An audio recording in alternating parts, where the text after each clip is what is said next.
Olá! O Teatro Caos segue com a série de videoaulas Falando de Teatro com o Caos. Nessa temporada de 6 episódios, o tema é o teatro brasileiro. As aulas são apresentadas pelo ator, professor e doutorando em literatura brasileira Evandro Neto. O programa é destinado a alunos do ensino médio e interessados em teatro no geral. No episódio de hoje, Panorama do Teatro Brasileiro 2, o Neto vai falar sobre o romantismo e a comédia de costumes. Um dos destaques é o dramaturgo Martins Pena.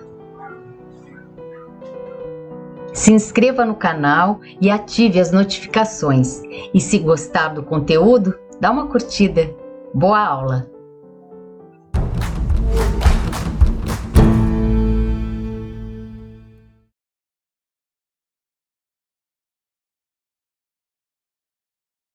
Olá pessoal, tudo bem?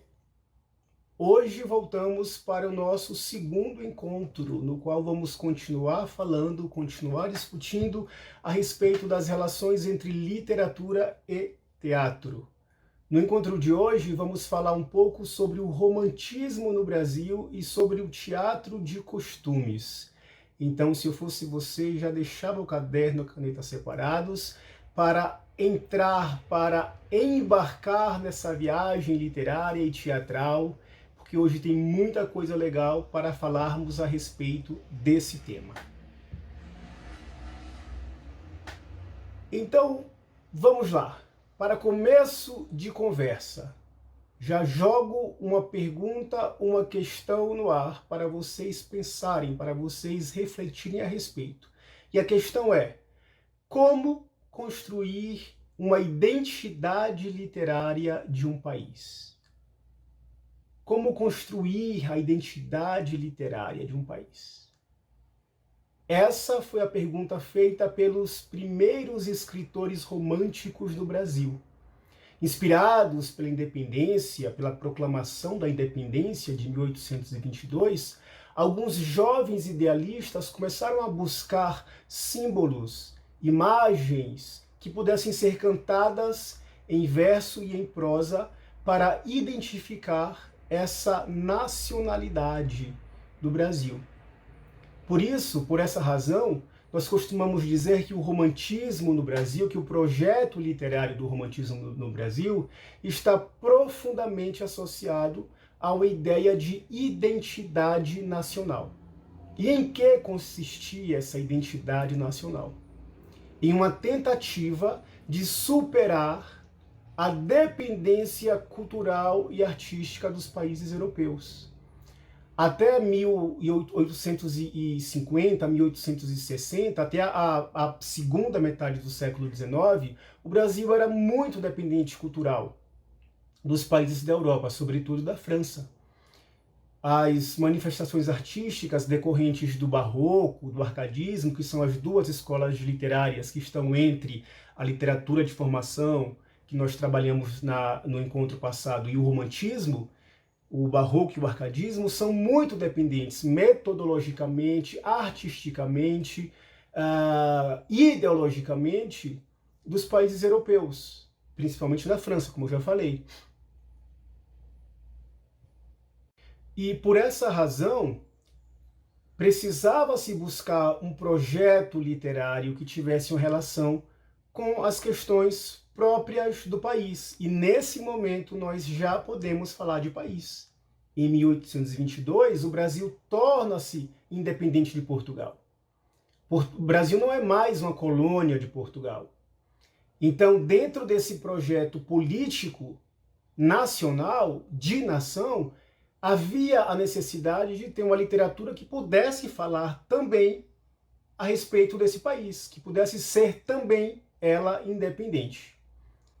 E qual é o centro desse projeto nacional, desse projeto de identidade nacional da literatura? É buscar imagens, códigos, símbolos que dissessem respeito ao Brasil, que dissessem respeito exclusivamente ao país. Dentro dessa perspectiva, a imagem do índio é a que melhor se adequa com essa relação de caráter nacional. Então o índio acabou sendo escolhido, né, como esse mito, como esse símbolo que pudesse representar o Brasil. E por que não o branco, a gente pode perguntar? Por que não o homem branco? Por que não o homem negro? Por que não essas figuras raciais que também compunham a identidade do Brasil? Primeiro porque o branco estava associado à Europa, estava associado ao colonizador, ao homem que invadiu, que usurpou, que tomou as terras, que outorgou a sua cultura. Então não podia ser o branco. O negro não podia ser porque também era uma figura estrangeira. O negro não era natural do Brasil, ele foi trazido para o Brasil. Só que nessa questão do negro, essa questão é muito mais complexa. Existem aqui alguns pontos, alguns detalhes que são muito mais interessantes para serem percebidos. Não era somente porque o negro era estrangeiro. O índio havia nascido aqui, o índio era natural, o negro foi trazido para cá. Só que não é somente por isso.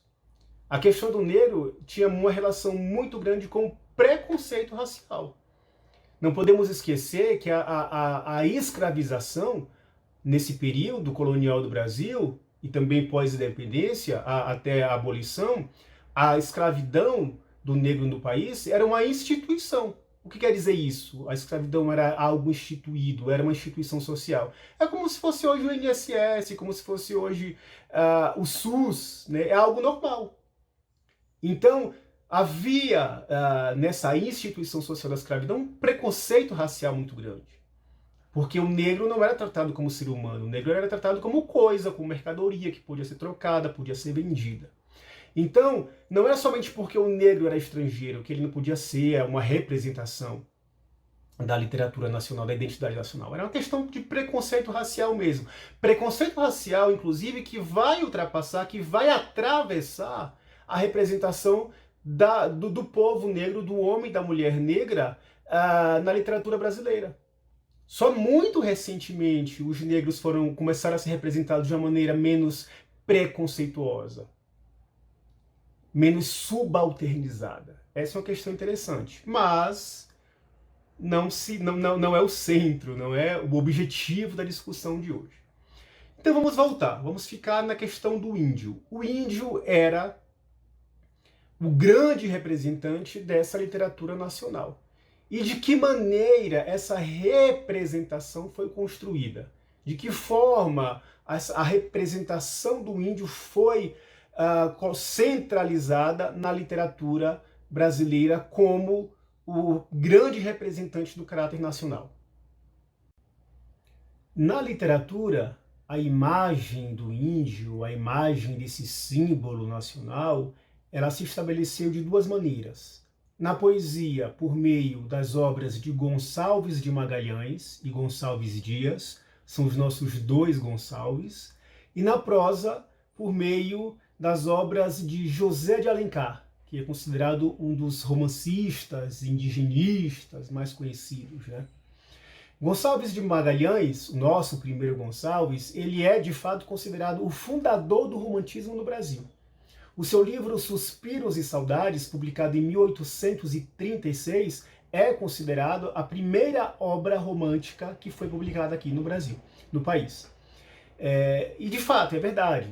Esse livro ele era muito inspirado, né, no ideal de Jean-Jacques Rousseau, o filósofo francês, os ideais de justiça, de caráter humano, de nobreza do caráter humano, pensando na questão do bom selvagem, fazendo associação com o bom homem ou o homem bom. O nosso segundo Gonçalves, o Gonçalves Dias, de fato aprimorou essas ideias trazidas, ou essas ideias propostas por Gonçalves de Magalhães, e fez de fato uma incorporação desses ideais ao caráter do índio. Ele escreveu muitas poesias, muitos poemas em que as personagens principais eram indígenas. Um desses poemas mais conhecidos, chama-se Ijucapirama, que conta a história do caráter de bravura, da nobreza envolvendo o índio, a coragem, o fato deles serem destemidos. Esse poema, o Ijucapirama, é a história de um índio que está se sacrificando para mostrar, ele faz um sacrifício para mostrar para o seu pai que ele tem valor, que ele é bravo, que ele é justo, que ele é nobre. Percebam que há aqui uma idealização. A palavra correta para delimitar, para caracterizar o romantismo indigenista é a idealização. Porque, primeiro, né, nessa época, segunda metade do século XIX, 1800 e bolinha, o índio já tinha sido praticamente dizimado por conta da sanha capitalista, por conta da sanha econômica de Portugal. Então aqui tem todo o caráter idealista, né? Eles não olham para o índio de acordo com a sua situação social, de fato, com a sua exclusão social. Eles olham para o índio de uma forma muito idealizada. Percebam que esses poemas, que essas poesias, remetem ao índio lá do descobrimento, lá da época do descobrimento, não à época vigente, né, contemporânea a eles, a esses escritores. Então, essa questão da idealização do índio, da romantização do índio, é uma tentativa também de idealizar a literatura brasileira. Isso vai ficar muito claro no romance, quando a gente sai da poesia e parte para a prosa, o romance de José de Alencar. Os índios de Alencar, eles são completamente alienados. Se a gente pensar em dois romances principais que ele escreveu a respeito disso, o Guarani e Iracema, são índios, que eles são os protagonistas, e eu coloco protagonistas entre aspas, porque a existência deles, tanto de Peri em Guarani, como de Iracema em Iracema, a existência deles se dá em função do branco.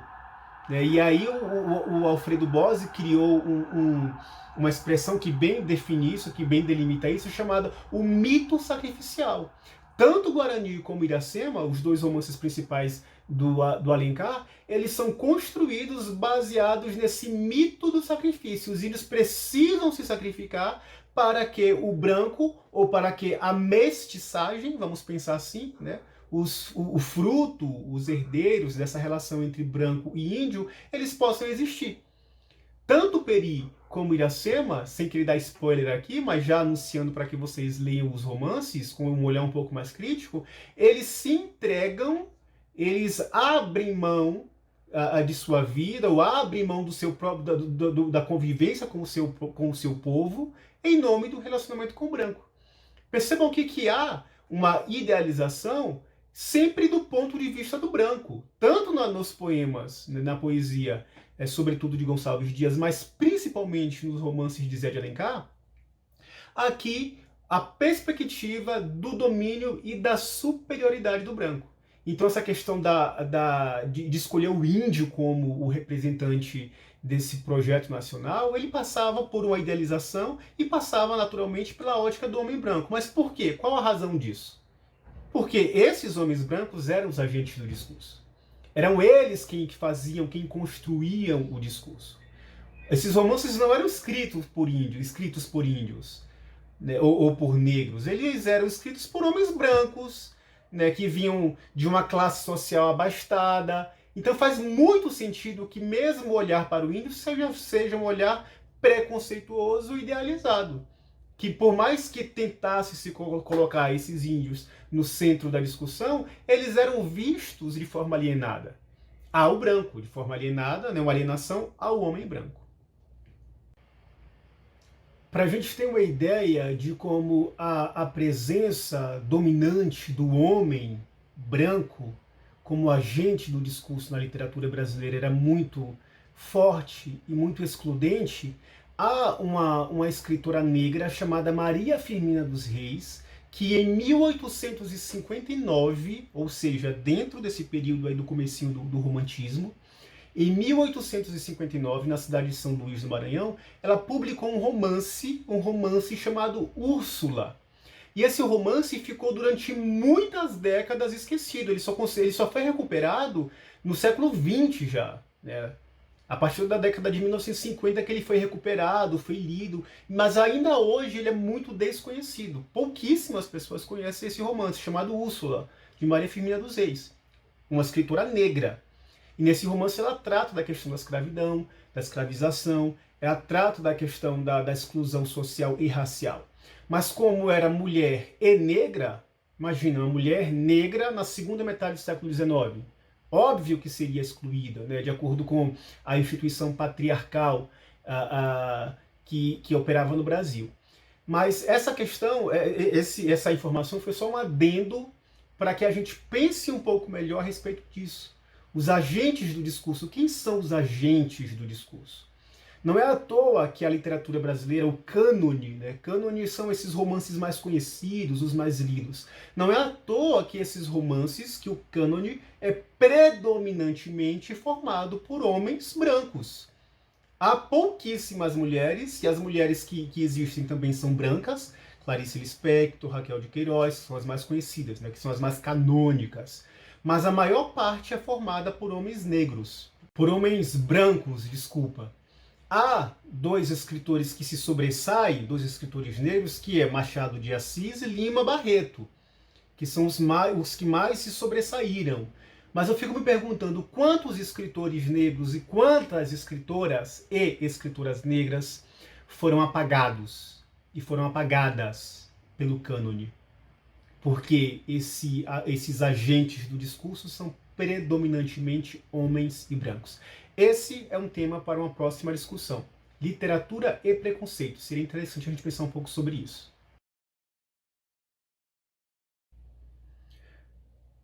E para completar esse projeto de uma literatura genuinamente brasileira, genuinamente nacional, os escritores precisavam também escrever peças de teatro.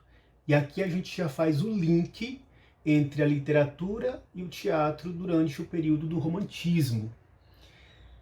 Com relação ao teatro, o Gonçalves de Magalhães também foi pioneiro. Ele surge aqui de novo como pioneiro no teatro romântico. Em 1837, um ano depois que ele publicou o Suspiros Poéticos e Saudade, ele cria ele escreve uma peça chamada Antônio José ou O Poeta e a Inquisição.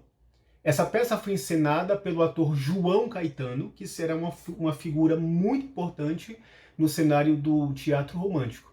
João Caetano, para vocês terem uma ideia, junto com Martins Pena, que era o dramaturgo e romancista, escritor também, junto com o Martins Pena, o João Caetano foi praticamente o responsável pelo sucesso do teatro romântico no Brasil.